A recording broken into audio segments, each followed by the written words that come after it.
بسم الله الرحمن الرحيم. والفجر وليال عشر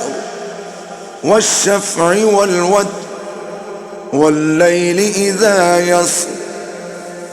هل في ذلك قسم لذي حجر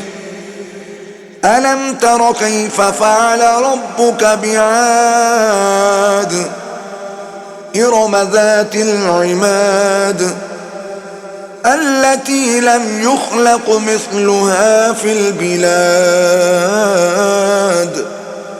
وثمود الذين جابوا الصخر بالواد وفرعون ذي الأوتاد الذين طغوا في البلاد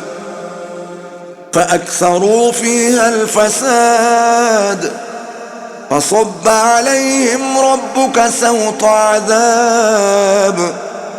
إن ربك لبالمرصاد فأما الإنسان إذا ما ابتلاه ربه فأكرمه ونعمه فيقول ربي أكرمن وأما إذا ما ابتلاه فقدر عليه رزقه فيقول ربي أهانن كلا بل لا تكرمون اليتيم ولا تحاضون على طعام المسكين وتأكلون التراث أكلا لما وتحبون المال حبا جما كلا إذا دكت الأرض دكا دكا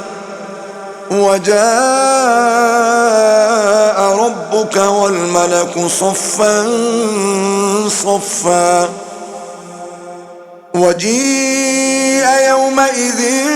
بجهنم يومئذ يتذكر الإنسان وأنى له الذكرى يقول يا ليتني قدمت لحياتي فيومئذ لا يعذب عذابه أحد ولا يوثق وثاقه أحد يا أيتها النفس المطمئنة ارجعي إلى ربك راضية مرضية فادخلي في عبادي وادخلي جنتي